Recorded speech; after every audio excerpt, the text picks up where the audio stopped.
पिछले क्लास में हम लोग क्वेश्चन नंबर 7 तक कंप्लीट कर चुके थे 7.11 ओल्ड एनसीईआरटी से और 7.10 न्यू एनसीईआरटी से। अब क्वेश्चन नंबर 8 हम लोग सॉल्व करेंगे।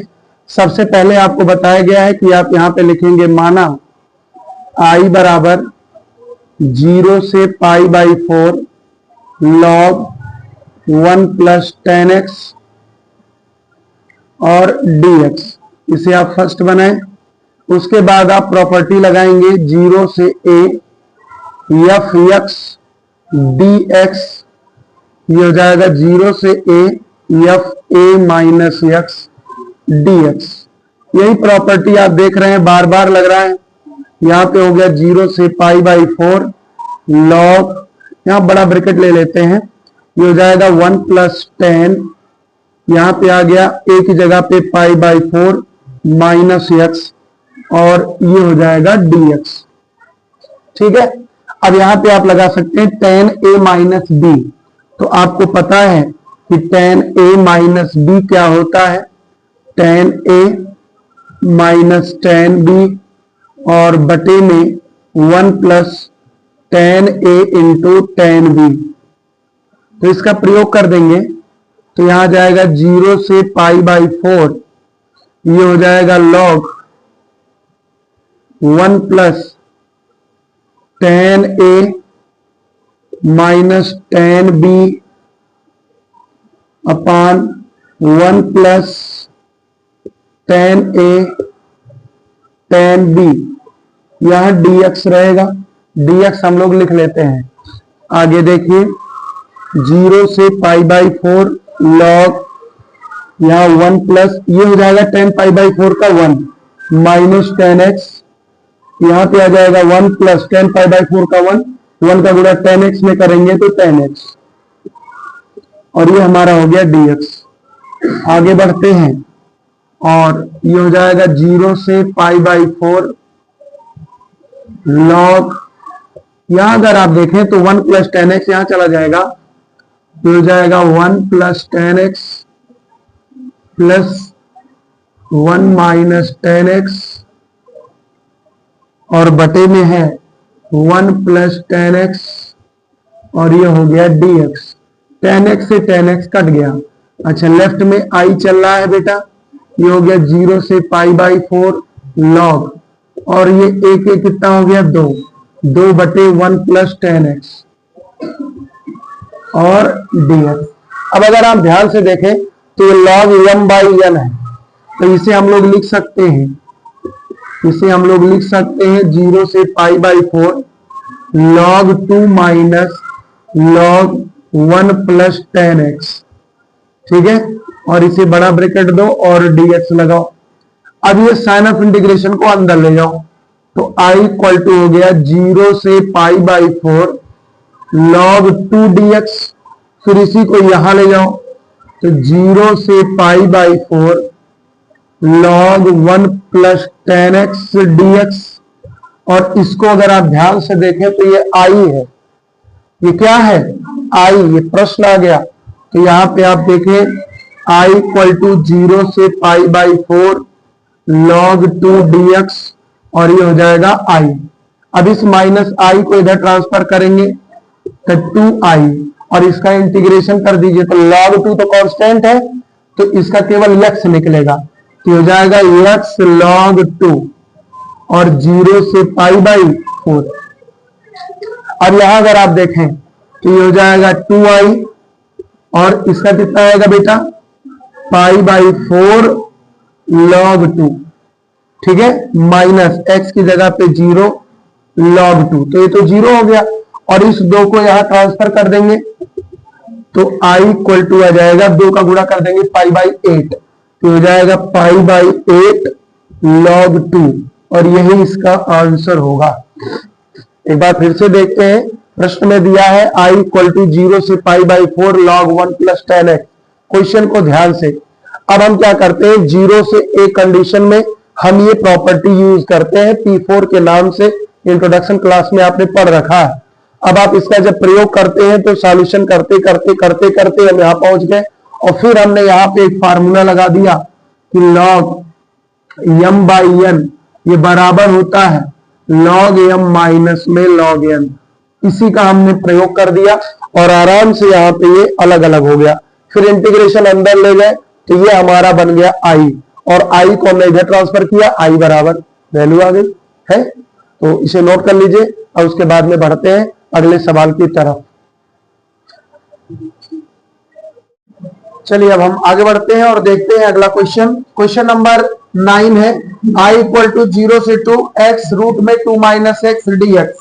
तो यहाँ पे हम इसको बनाते हैं समीकरण नंबर 1 और लगा देते हैं प्रगुण। प्रगुण क्या है? 0 से a f x dx अगर है तो ये हो जाता है 0 से a f a minus x dx।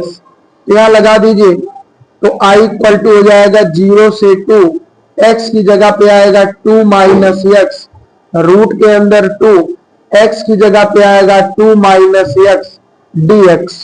अब देखिए तो हो जाएगा 0 से 2, 2 माइनस एक्स, और यहाँ रूट के अंदर आप देखिए 2 माइनस अंदर ले जाएंगे, माइनस 2 प्लस एक्स dx। अब 2 से 2 कैंसिल हो गया। अब ये आ गया 0 से 2, 2 minus x under root x और dx। अब रूट एक्स का गुणा कर दीजिए, यहाँ आएगा 0 से 2, 2 रूट एक्स, और माइनस में देखिए रूट एक्स का एक्स में गुणा करेंगे तो x पावर 3/2 और क्या हो जाएगा? dx हो जाएगा। अब अगर आप देखें तो समाकलन करेंगे तो समाकलन देखिए 2 अंडर रूट एक्स का क्या होता है? अंडर रूट एक्स का क्या होता है? 2/3 x पे घात 3/2। x पे घात 3/2 का क्या होगा? 2/5 x के घात 5/2। याद है कुछ? है? नहीं याद है, नहीं याद रहेगा। पढ़ाई मामले में आप लोग कर्ण की तरह हैं। कर्ण को जो श्राप मिला था कि सब तुम्हें याद रहेगा, लेकिन जब सबसे ज्यादा जरूरत पड़ेगा तब तुम भूल जाओगे सारा ज्ञान। तो जितना ज्ञान ले रहे हो अगर नहीं ध्यान से पढ़ोगे, देखो थोड़ा सा सरल कर लेते हैं। 2 दूना 4/3 x के घात में 3/2 माइनस में 2/5 x के घात में 5/2, और यहाँ पे बेटा है 0 से 2। तो अपर लिमिट केवल लगाने की जरूरत है, क्योंकि जब लोअर लिमिट 0 होता है तो आप लगाइए चाहे ना लगाइए वो तो 0 ही होना है। तो यहाँ पे अपर लिमिट लगाइए, तो हो जाएगा बेटा 4/3 इंटू एक्स की जगह पे 2, 3/2 माइनस 2/5 एक्स की जगह पे 2 और ये 5/2। ठीक है, माइनस में आप जान रहे हैं सब 0 होगा। अब देखो ये 4/3 हो गया और यहाँ 3/2 है बेटा, तो 3/2 का मतलब यहाँ पे 3/2 का मतलब है कि यहां रहा होगा 2 और यहां रहा होगा 2 पर 1/2। दोनों को जोड़ेंगे तो 2 1 2 3/2 हो जाएगा। फिर इधर देखिए 2/5 है, ये 5/2 है। 5/2 का मतलब है कि 2 का स्क्वायर इंटू 2 पर 1/2 है। 2 दूना 4 1 5 इस तरह से। अब जरा देखिए तो ये 2 केवल है तो 4 दूना 8/3 और ये इसको लिख सकते हैं करड़ी में 2। ये देखिए 2 दूना 4 4 दूना 8 8/5 करड़ी में 2। सॉल्व करेंगे एलसीएम कितना होगा 15, 5 8 40 करड़ी में 2, 3 का गुणा करेंगे 3 8 24 करड़ी में 2, तो दोनों को घटा देंगे तो 16 करड़ी में 2/15 और ये इसका हो जाएगा सटीक आंसर। आसान है, बोलिए, खाली इसमें एक बार आपको प्रगुण लगाना था। आगे बढ़ते हैं और देखते हैं क्वेश्चन नंबर 10। क्वेश्चन नंबर 10 सवाल शुरू करने से पहले ही आप माना आई लिख दो। क्या दिया है? 0 से π/2। फिर क्या दिया है भाई? 2 log sin x, 2 log sin x minus में log sin 2x, यही है, और dx। इसको बना लो समीकरण नंबर 1। क्या बना लिया? समीकरण नंबर 1। अब आगे बढ़ते हैं तो ये हो जाएगा 0 से π/2 है ना, यहां पे हो जाएगा 2 log sin x माइनस ये हो जाएगा log sin 2x को लिख सकते हैं 2 sin x इंटू में cos x, ये बंद हो गया और ये हो गया dx। अब आगे देखिए तो हो जाएगा 0 से π/2, यहां पे आपके पास है 2 log sin x और यहां देखिए अगर तो log 2 into sine x into cos x, तो ये log p into Q into R तो सब जुड़ जाएंगे, लेकिन ये माइनस है तो सब में माइनस लगा देगा, तो हो जाएगा बेटा log 2, ये हो जाएगा log sin x, ये हो जाएगा बेटा log cos x। कोई दिक्कत इसमें? यहां पे हमने फार्मूला लगाया है log p into Q into R equal to में log p plus log q plus log r, इसी का हमने प्रयोग किया है यहां पे। ठीक है, आगे बढ़ते हैं और देखते हैं कि अगला स्टेप क्या होगा। देखिए 2 log sin x में से 1 log sin x घटा दीजिए तो क्या बचेगा log sin x। लेफ्ट में तो i चल रहा है तो हो जाएगा 0 से π/2 और यहां पे आ जाएगा log sin x, फिर क्या है भाई माइनस में log 2, फिर क्या है माइनस में log cos x और यहां पे क्या है dx है। इसको बना देते हैं समीकरण नंबर 1, तो बना हुआ है, इसको बना लेते हैं 2 और फिर लगा देते हैं वही प्रगुण, कौन सा 0 से a fx dx बराबर में 0 से a f a minus x dx, तो लगाएंगे तो यहाँ पे हो जाएगा i, ये तो 0 से π/2 रहेगा और यहाँ आ जाएगा log sin π/2 माइनस x, है ना। बोलो log 2 कांस्टेंट है, कोई दिक्कत नहीं। यहाँ पे हो जाएगा log cos x का हो जाएगा log cos π/2 माइनस x, है ना, और यहाँ पे हमारे पास dx। अब आप सबको थोड़ा सा सरल कर लीजिए तो 0 से π/2 हो गया, यहाँ गया log और साइन में sin 90 माइनस cos x, ये तो log 2 ही है और यहाँ cos 90 माइनस sin x तो log sin x है और ये हमारा है dx। ठीक है, अब क्या करें समझ गए होंगे, क्या करना है समझ गए होंगे। 2 और 3 को जोड़ देते हैं तो 2 + 3, लेफ्ट में i और i कितना हो गया 2i, राइट में देखिए 0 से π/2 कर दीजिए, बड़ा ब्रैकेट बना दीजिए, पहले वाला पहले उतार लो तो यहां दिया है log sin x माइनस में log 2 फिर माइनस में log cos x। ठीक है, फिर प्लस लगाओ, अब इनको जोड़ना है तो इनको लिखो log cos x minus log 2 minus log sin x और यहां पे बंद कर दिया, है ना, और लगा दिया क्या dx। अब आप देखो तो log cos x खत्म, log sin x खत्म है और यहां पे आपको मिला 2i और यहां पे देखो log 2 माइनस में log 2 माइनस में -2 log 2, तो -2 बाहर ले लो, log 2 भी बाहर ले लो क्योंकि कांस्टेंट है, तो बचेगा क्या 0 से π/2 dx, dx माने 1 dx समझो। अब इसका समाकलन आपको पता है x आएगा और ये 2 चुपचाप कट जाएगा, तो यहां पे आपको मिला i equal to minus log 2 और अंदर मिलेगा x, कितना मिलेगा x और कहां से 0 से π/2।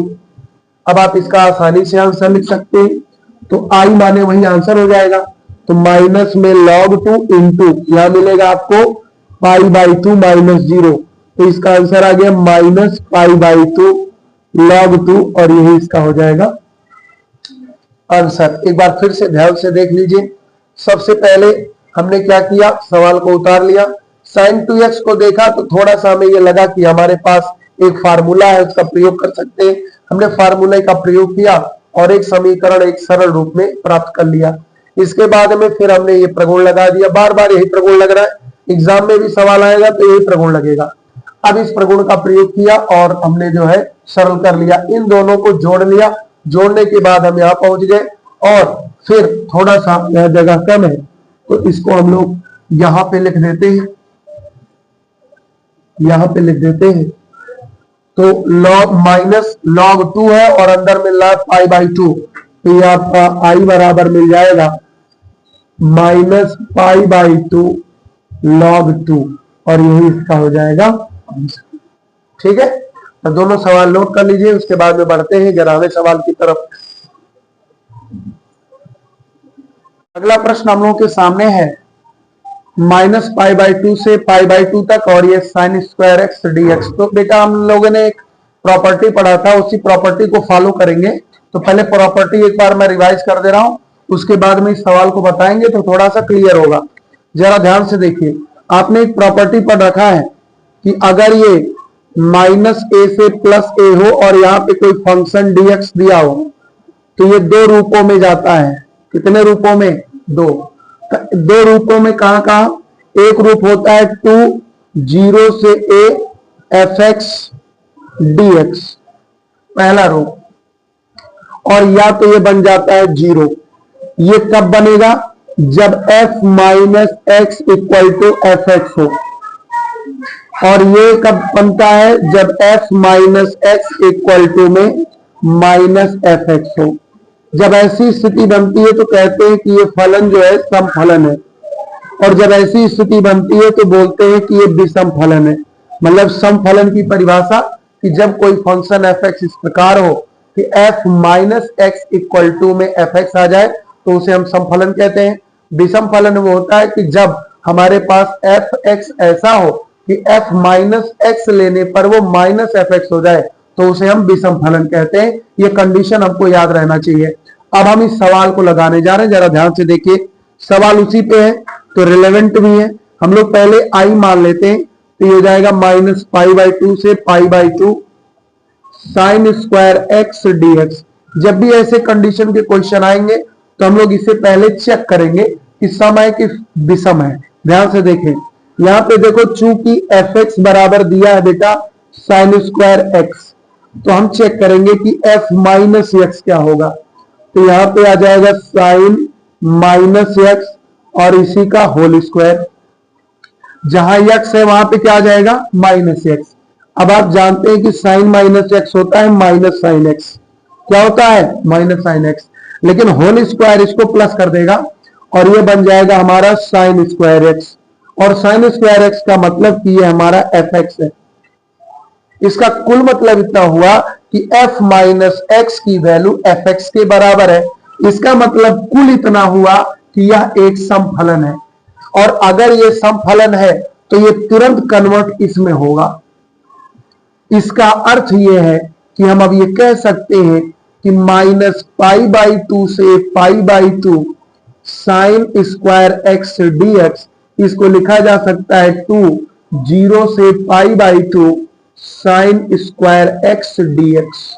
मामला समझ में आ गया? मामला समझ में आ गया? बोलिए बेटा, दिमाग लगा के सोचिए। सवाल ऐसा था, माइनस ए से प्लस ए था, माइनस ए से प्लस ए में सिंगल ओनली वन प्रॉपर्टी दी गई है, तो उस प्रॉपर्टी का हमने प्रयोग किया, उसी को हमने यहां समझ भी लिया। एक सवाल चूंकि रिलेवेंट मिल गया तो वो अच्छे से समझ में भी आ गया और फिर हमने उसका प्रयोग कर दिया। अब आगे बढ़ते हैं। यहां पे हमारे पास हो गया 2, यहां पे हो गया 0 से पाई बाई 2, और जब भी साइन स्क्वायर एक्स आता है तो सवाल में हमको जाना पड़ता है 1 माइनस कॉस 2x अपान 2 में, और ये बेटा हो गया हमारा dx। अब हम चुपचाप बेटा इस 2 को इस 2 से उड़ा सकते हैं। अब आगे बढ़ते हैं, आगे बढ़ते हैं, और यहां हमारे पास आ गया 0 से पाई बाई 2, है ना, और अंदर हमारे पास आ रहा है केवल 1 माइनस कॉस 2x dx। सबका समाकलन हम जानते हैं, 1 का होता है बेटा x, cos 2x का होगा sin 2x/2 और यहां पे हो गया 0 से π/2। समय आ गया है कि अब हम लिमिट अप्लाई कर दे। तो 0 है, ऊपर से अपर लिमिट यहां पे लगाना है। 0 देखिए यहां 0 हो जाएगा, 0 यहां भी क्या हो जाएगा बेटा 0। तो 0 से कोई फर्क पड़ने वाला, हमको केवल π/2 से मतलब है। π/2 रखेंगे तो हो जाएगा π/2, ये हो जाएगा sin 2 इंटू π/2 अपान 2। अब अगर आप ये अपान 2 मतलब इस तरह से है ना। अब आप देखो इसको काट दो। अब आप जानते हैं sin पाई का मान 0 होता है। sin पाई, sin 2 पाई, sin 1 करोड़ पाई, कुछ भी हो वो 0 होता है। तो ये हमारा हो गया 0। बचा क्या π/, और बेटा यही आंसर होगा, यही हमारा क्या होगा आंसर होगा। क्लियर? बोलिए, क्या आप लोगों ने 10वां सवाल नोट कर लिया है? नहीं नोट हुआ है तो चलिए 11वां नोट कर लीजिए, कुछ लोग 10वां नोट कर ले। 10वां नोट करने के बाद तुरंत बता देते हैं। आगे बढ़ते हैं और देखते हैं क्वेश्चन नंबर 12। क्वेश्चन नंबर 12 कह रहा है 0 से पाई x dx 1 plus sine x. ठीक है, तो हम लोग इसको पहले i मान लेते हैं। i मान लेंगे तो ये हो जाएगा 0 टू पाई x dx अपान में 1 प्लस साइन एक्स। इसको बना लेते हैं क्वेश्चन नंबर फर्स्ट। ठीक है, अब हम लगाते हैं वही प्रगुण, 0 से a fx dx, ये बराबर हो जाएगा 0 से a f a minus x dx। इसी का प्रयोग कर देंगे तो बेटा लेफ्ट में तो वही है, आई ही रहेगा। ये हो जाएगा 0 से पाई और x की जगह पे आएगा पाई माइनस एक्स dx और नीचे आ जाएगा 1 plus sine pi minus x. आप जानते हैं कि साइन पाई माइनस एक्स का मतलब 180 माइनस थीटा। 180 माइनस थीटा का मतलब ये द्वितीय चतुर्थांश में साइन का अपना घर है, तो इसमें कोई चेंज नहीं होगा। ये आ जाएगा 0 से पाई और ये पाई माइनस एक्स और ये dx और यहां फिर वही रहेगा 1 प्लस साइन एक्स। ठीक है, इसको बना देंगे समीकरण नंबर 2। अब हम समीकरण 1 और 2 को जोड़ लेते हैं। 1 और 2 को जब जोड़ लेंगे तो यहां मिलेगा हमारा 2i। राइट में देखिए तो 0 से पाई हो गया, बड़ा ब्रैकेट ले लो। यहां पे हमारे पास है x dx तो लास्ट में लगाएंगे x अपान 1 प्लस साइन एक्स और प्लस में यहां मिलेगा पाई माइनस एक्स अपान 1 प्लस साइन एक्स और बाहर क्या लग गया बेटा dx। अब आप देख पा रहे हैं कि हर समान है, तो जब हर समान होता है तो अंश जुड़ जाते हैं। तो यहां जाएगा 2i इक्वल टू में 0 से पाई, यहां जाएगा 1 प्लस साइन एक्स और ऊपर हो गया x plus pi minus x, ये बंद हो गया और यहां लग गया dx। बेटा देखो x से x कट गया। अब हमारे पास मिल रहा है 0 से पाई और यहां पाई 1 प्लस साइन एक्स और dx। अब हम इस पाई को बाहर कर सकते हैं तो मिलेगा 2i इक्वल टू में पाई बाहर क्योंकि कांस्टेंट है, 0 से पाई 1 अपान 1 प्लस साइन एक्स। हमें समाकलन करना है तो हम 1 माइनस साइन एक्स से ऊपर और नीचे गुणा कर देते हैं। ये ब्रैकेट बंद कर दो और यहां लगा दो dx। अब देखो 2i इक्वल टू में पाई और यहां पे हमारा हो गया 0 से पाई।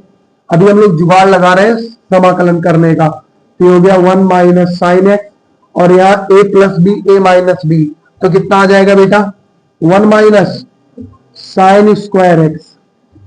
अब 1 माइनस साइन स्क्वायर क्या होता है कॉस स्क्वायर। कॉस स्क्वायर को तोड़ भी दो तो यहां जाएगा पाई 0 से पाई और यह जाएगा 1 बाई कॉस स्क्वायर एक्स और ये हो जाएगा साइन एक्स और यहाँ कॉस स्क्वायर को लिख सकते हैं cos x into cos x.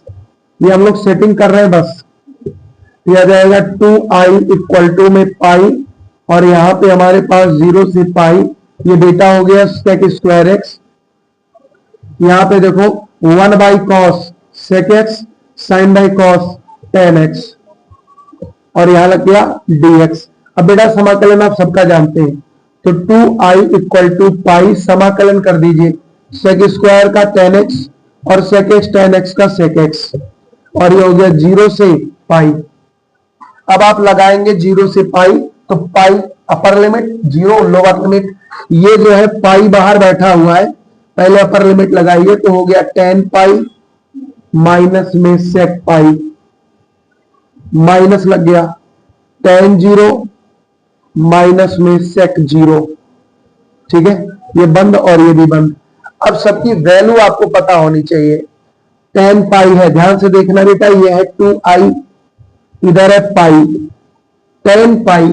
तो tan पाई में आप देखते हैं tan पाई को लिखा जा सकता है sin पाई अपान cos पाई, और sin पाई ऑलरेडी 0 होता है, तो इसका मतलब tan पाई भी क्या हो जाएगा 0। sec पाई, cos पाई का मान -1 होता है, cos 180 का मान -1, तो sec 180 का मान भी -1 होगा, तो यहां पे बेटा आ जाएगा -1। बात खत्म हो गई। इसे आप इस तरह से एक ब्रैकेट दे दो, फिर माइनस लगा दो।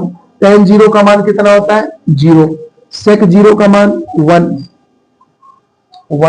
अब यहां देखो minus minus plus 1, minus minus plus 1, 1 और 1 कितना हो गया 2। तो बेटा यहां से आपको मिल गया 2i इक्वल टू में 2 पाई, और यहां से आप 2 से 2 उड़ा दो, तो i इक्वल टू बेटा हो गया पाई। इसका मतलब इसका आंसर स्पष्ट रूप से आना चाहिए केवल पाई। क्या आना चाहिए, केवल पाई। ठीक, नोट कर लीजिए।